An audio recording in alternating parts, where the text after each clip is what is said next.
ইতিমধ্যেই রেসকোর্স থেকে বেরিয়ে যাচ্ছেন প্রধানমন্ত্রী নরেন্দ্র মোদী ব্রিগেড প্যারেড গ্রাউন্ডে। আর কয়েক মিনিটের মধ্যেই পৌঁছে যাবেন প্রধানমন্ত্রী। সরাসরি সেই ছবি আপনারা দেখলেন। ইতিমধ্যেই হেলিকপ্টার ল্যান্ড করেছে রেসকোর্সে, আর প্রধানমন্ত্রীর কনভয় ইতিমধ্যেই রওনা দিল ব্রিগেড প্যারেড গ্রাউন্ডের উদ্দেশ্যে। বিটনের কাছে আমি আবারও চলে যাব। প্রতিবেশীরা তারা আজকে তাদের কাছে অত্যন্ত গুরুত্বপূর্ণ একটি দিন, স্মৃতিচারণা করছেন তারা। বিটন, একদম একদম তোমাকে যেরকম ভাবে জানাচ্ছিলাম যে কাঁথির এই বাড়ির সদস্যরা কার্যত কিন্তু স্মৃতিচারণাতে রয়েছেন। কেননা এই যে বাড়ি চিত্তরঞ্জন মহাপাত্রের বাড়ি, এখানেই এসে শিশিরবাবু প্রথমে ভাড়াতে থাকতেন এবং তোমাকে যে ঘরগুলো ছবি দেখাচ্ছে, অতন কুণ্ডু দেখাচ্ছে, সেই ঘরগুলো হয়তো কিছুটা মডিফিকেশন হয়েছে, কিন্তু এখানেই কিন্তু শুভেন্দু অধিকারী তিনি এখানে জন্মগ্রহণ করেন, এখানেই বেশ কিছুটা সময় তিনি বেড়ে ওঠেন এবং তারপরে কিন্তু তার সঙ্গে কাটানো বেশ কিছু স্মৃতি সমস্যা, বেশ কিছু কিন্তু স্মৃতি সেটা কিন্তু মনে পড়ছে একেবারে। একটুখানি কথা বলে নেওয়ার চেষ্টা করব যে বেশ কিছু স্মৃতির কথা বলছিলেন। এই যে বুবাইদা, বা যাকে আপনার শুভেন্দু অধিকারী বুবাইদা বলে আপনারা জানি, তার কি কি স্মৃতিগুলো আজকে মনে পড়ছে? দেখুন, বুবাইদা হচ্ছে এখন ছোট ছিল, খুবই লাজুক প্রকৃতির ছেলে ছিলেন। মানে উনি ঘরের বাইরে বেরোতেন না, ইভেন স্কুলেও উনি যেতেন না। উনি পরীক্ষা দেওয়ার সময় শুধু স্কুলে যেতেন, এছাড়া যেতেন না। কিন্তু ওনার একটা প্রথম থেকেই একটা লিডারশিপ ছিলেন। উনি যে খেলতেন বা করতেন, উনি আমাদেরকে ওনার সব পারিষদ বা ভাবতেন, আর আমরা ওনার কাছে সেই এসে মেসেজটা দিব, উনি ডিসিশন দেবেন। এই ওদের আমরা জানতাম দাদা একদিন রাজনীতি করবেন এবং রাজনীতি চরম শিখে উচ্চ শিখে উঠবেন। এবং এই যে শুভেন্দু অধিকারী বুবাইদা, এই বিষয়টা নিয়ে একটু কি বলুন। বুবাই তো তার ডাক নাম। বুবাইদা কি আর বলবো, আজকে আমাদের গর্বে বুক ফেটে যাচ্ছে। আজকে আমরা খুব ব্যক্তিগতভাবে খুব একটা আনন্দের দিনেও দুঃখে লাগে। বাবাকে পাইনি, আমার বাবা নেই। আমার বাবা স্বর্গীয় চিত্তরঞ্জন মহাপাত্র।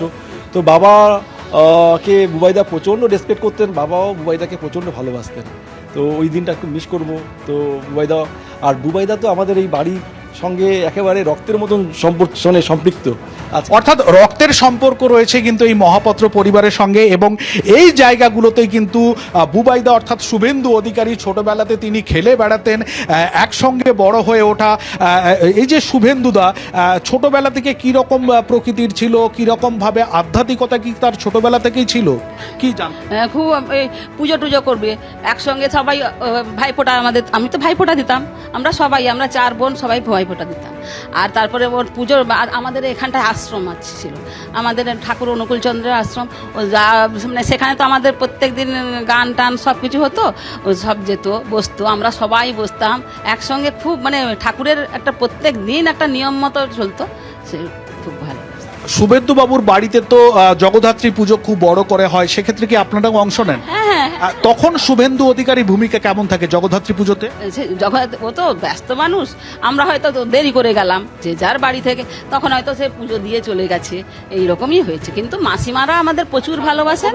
আমরা যে কোনো পুজো বন্ধ থাকে, রান্না বন্ধ থাকে, এবং প্রত্যেকে এসে লক্ষ্মী পুজোর দিন প্রসাদ তোসাদ সবাই বাড়ি ভরে দিয়ে যান।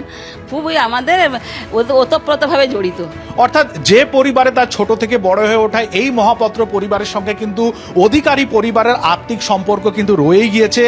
সকলেই জানেন যে শুভেন্দু অধিকারীর বাড়িতে কিন্তু বড় করে সেখানে জগদ্ধাত্রী পুজো হয়। সেই সমস্ত পুজোতে যেরকমভাবে এই বাড়ির লোকজন ও বাড়িতে যায়, একই রকমভাবে কিন্তু একটি আত্মিক সম্পর্ক সেটা রয়েছে, এবং সেই কথাগুলোই কিন্তু আজকে মনে পড়ছে এই মহাপাত্র পরিবারের সদস্যদের মধ্যে। একেবারে আবেগ আপ্লুত হয়ে পড়ছেন প্রতিবেশীরা। আর কিছুক্ষণের অপেক্ষা, প্রধানমন্ত্রী তিনিও কিন্তু তার কনভয় ইতিমধ্যেই ব্রিগেড প্যারেড গ্রাউন্ডের উদ্দেশ্যে রওনা হয়ে গিয়েছে। সেই ছবি আপনারা দেখলেন। কিছুক্ষণের মধ্যেই প্রধানমন্ত্রী তিনি পৌঁছে যাবেন ব্রিগেডে। আর ইতিমধ্যেই কিন্তু ব্রিগেডের মূল সভাস্থলে একে একে সকলেই আসতে শুরু করেছেন। বিজেপি শীর্ষ নেতৃত্ব তারা কিন্তু ইতিমধ্যেই পৌঁছতে শুরু করেছেন। শুভেন্দু অধিকারী তিনি ইতিমধ্যেই পৌঁছে গিয়েছেন। এবিপি আনন্দ, এগিয়ে থাকে, এগিয়ে রাখে।